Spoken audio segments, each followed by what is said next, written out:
이 새벽에 하나님께서 저와 여러분에게 주시는 말씀은 누가복음 14장 1절, 7절에서 14절까지의 말씀입니다.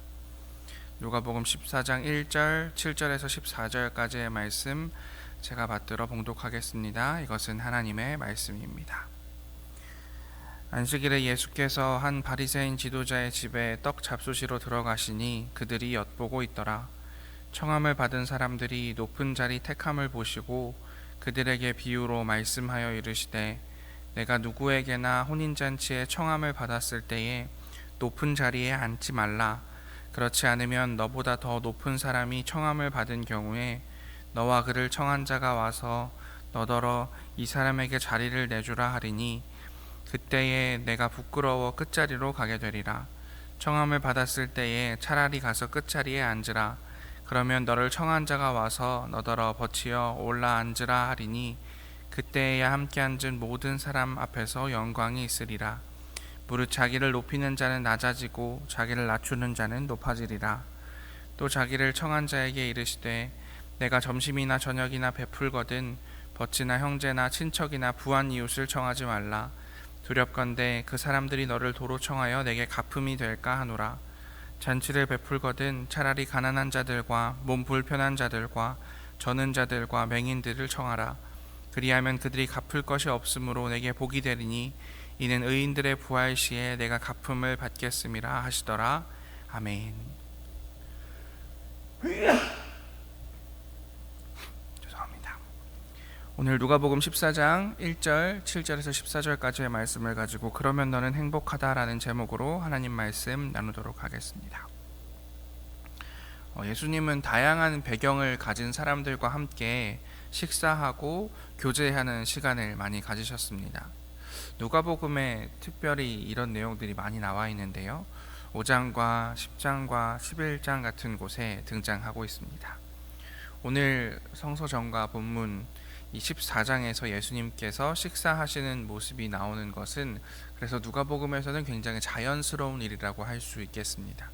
그런데 다른 곳에서의 식사와 오늘 사뭇 다른 지점이 있는데 그것은 바로 이 예수님을 초대한 사람이 예수님을 초대할 것 같지 않은 사람이기 때문입니다. 우리 1절 말씀 함께 읽어보겠습니다. 안식일에 예수께서 한 바리새인 지도자의 집에 떡 잡수시러 들어가시니 그들이 엿보고 있더라. 아멘. 오늘 본문에서 예수님은 종교계 엘리트 중 한 명인 저명한 바리새인의 집에서 안식일에 식사를 하셨다라고 쓰여 있습니다.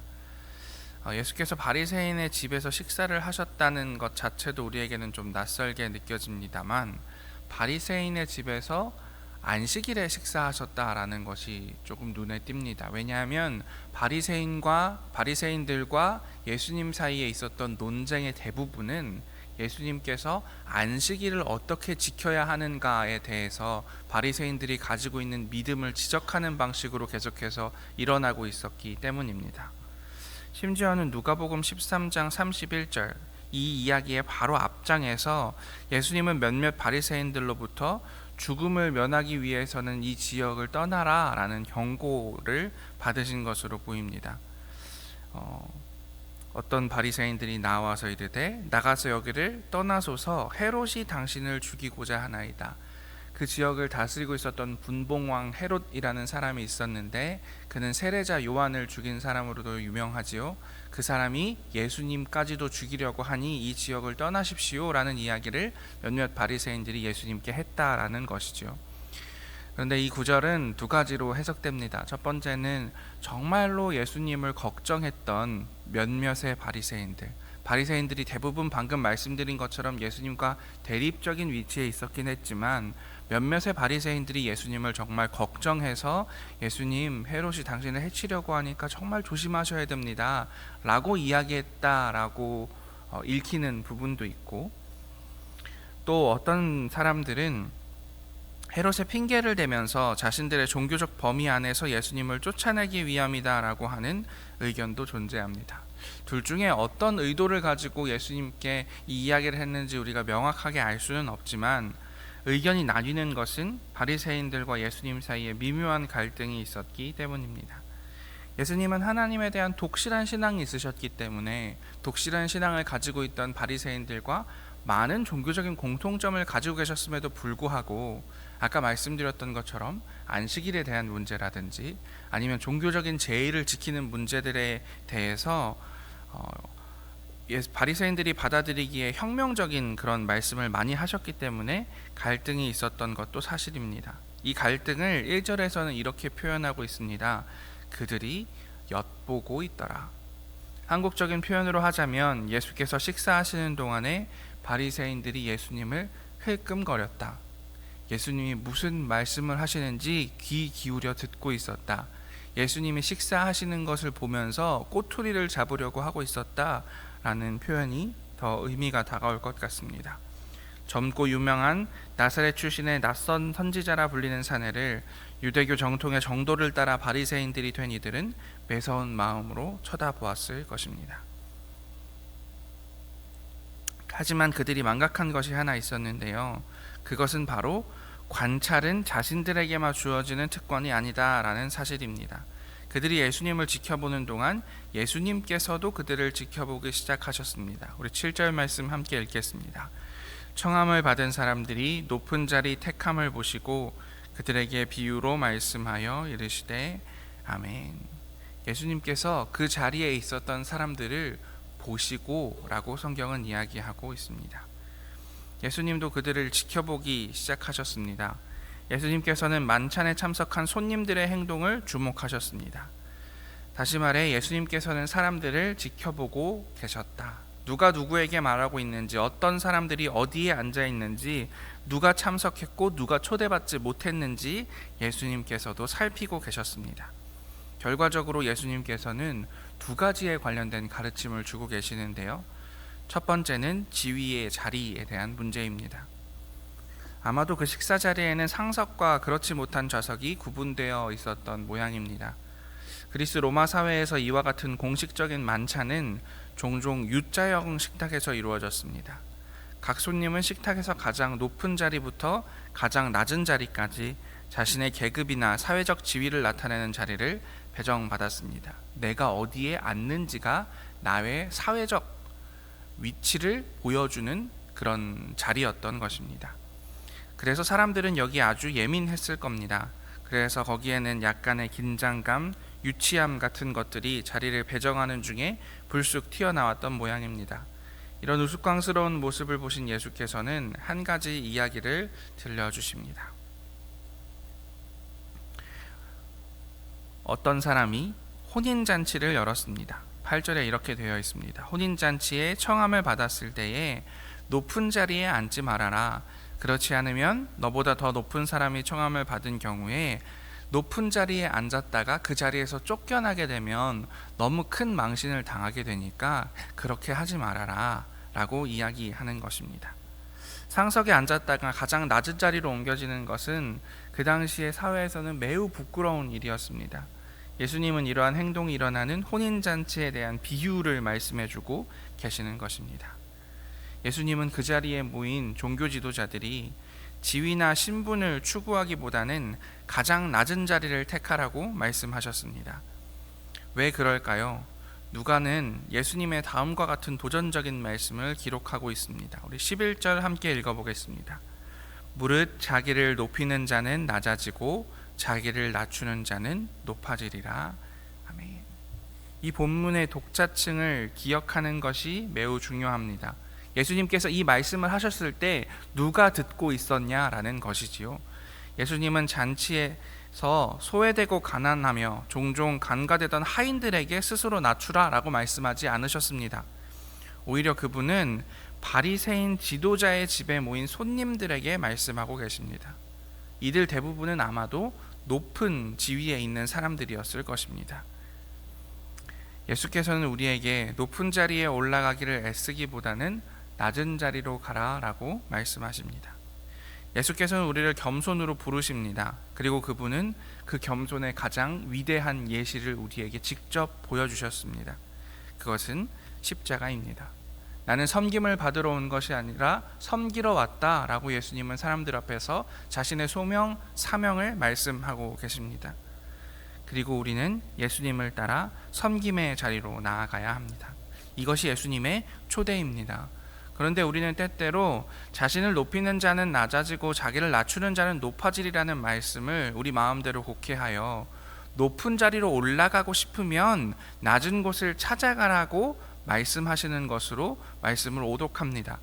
예수님의 겸손에 대한 말씀을 사회적으로 성공하기 위한 공식으로 이해하려는 시도를 할 때가 있다라는 것입니다.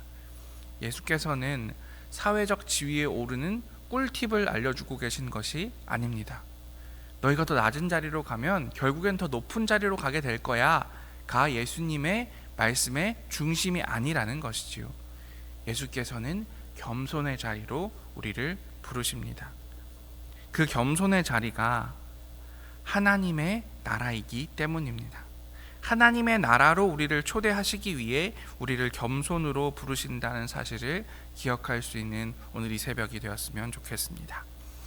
성서 본문의 두 번째 부분인 12절과 14절에서 예수님은 이 시대의 규범을 계속해서 뒤집고 계십니다. 초대, 초청은 자신에게 귀중한 사람을 모셔드리는 것이지요. 그런데 12절에 보면 또 자기를 청한 자에게 이르시되, 자신을 초대한 사람에게 예수님께서 말씀하고 계십니다.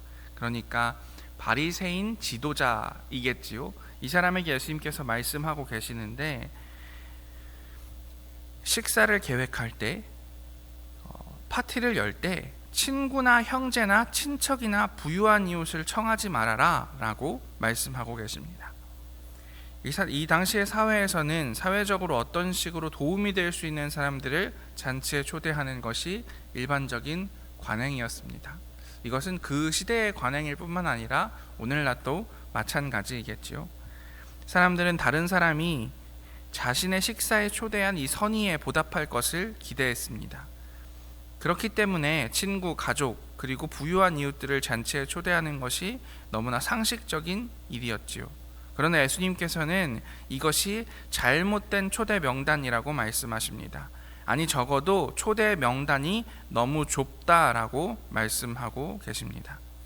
오히려 예수님께서는 13절에 이렇게 말씀하십니다. 13절 말씀, 14절 말씀 함께 읽어보겠습니다. 잔치를 베풀거든 차라리 가난한 자들과 몸 불편한 자들과 저는 자들과 맹인들을 청하라. 그리하면 그들이 갚을 것이 없으므로 내게 복이 되리니 이는 의인들의 부활 시에 내가 갚음을 받겠음이라 하시더라. 아멘.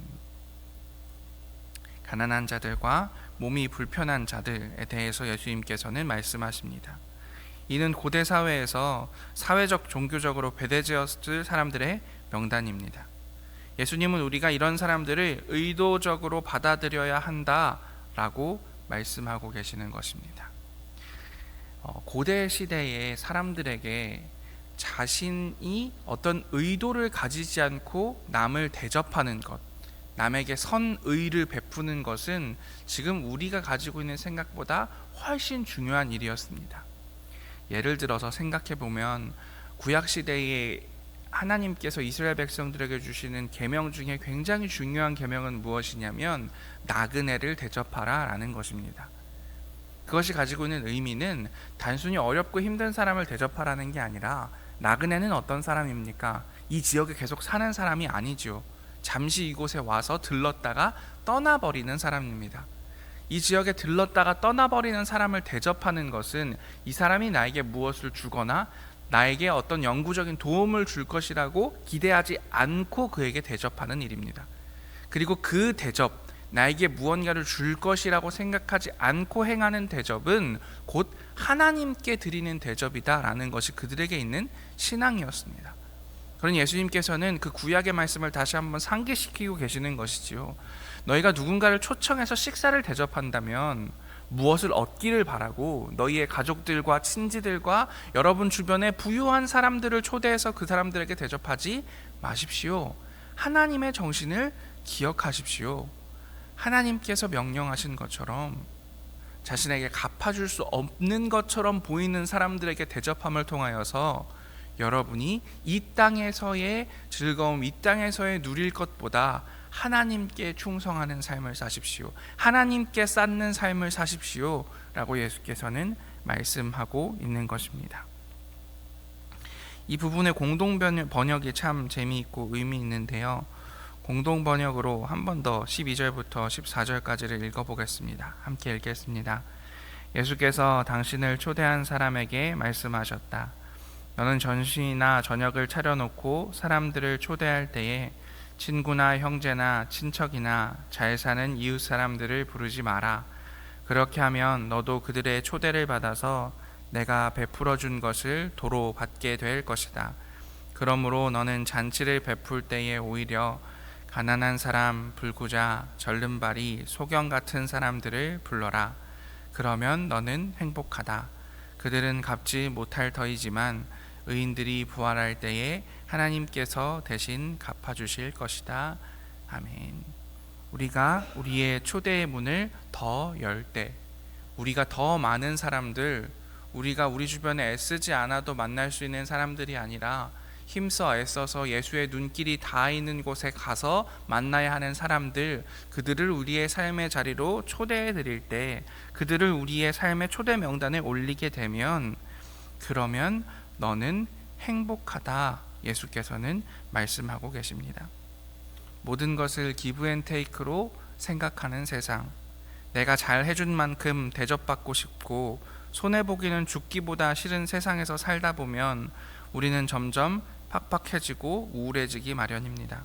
그런 세상에서 누군가에게 준 대로 받을 것을 기대하지 않고 그저 나누기 위해 누군가를 초대한다면, 누군가를 위해 기도한다면, 누군가를 생각한다면, 누군가를 사랑한다면, 그러면 너는 행복하다. 그러면 너는 행복하다. 이것이 예수께서 우리를 가르치시는 말씀입니다. 우리의 행복이 무언가를 더 쌓고 무언가를 더 움켜쥐는 데에 있지 않다. 예수께서는 우리에게 일러주고 계십니다. 우리의 삶의 명단에 더 많은 사람들을 올려 그들을 위해 우리의 삶과 시간을 사용하는, 그래서 예수님과 함께 이 주는 기쁨, 나누는 기쁨, 이 행복을 누리시는 여러분들이 다 되시기를 간절히 기도하겠습니다. 함께 기도합시다.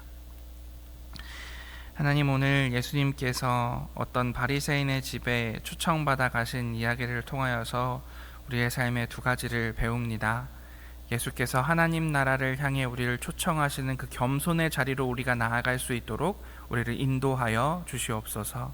그 인도하심의 부르심을 받은 이후에 우리가 우리의 삶의 자리에 더 많은 사람들, 더 소외받은 사람들을 초청하며 그들을 위해 우리의 삶과 시간을 나누어 주는 귀하고 놀라운 역사가 또한 우리에게 있을 수 있도록 인도하여 주시옵소서.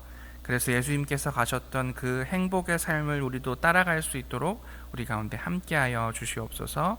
모든 말씀 예수님 이름으로 기도합니다. 아멘. 우리 함께 주여 믿습니다. 3번 고백하고 함께 기도의 자리로 나아가겠습니다.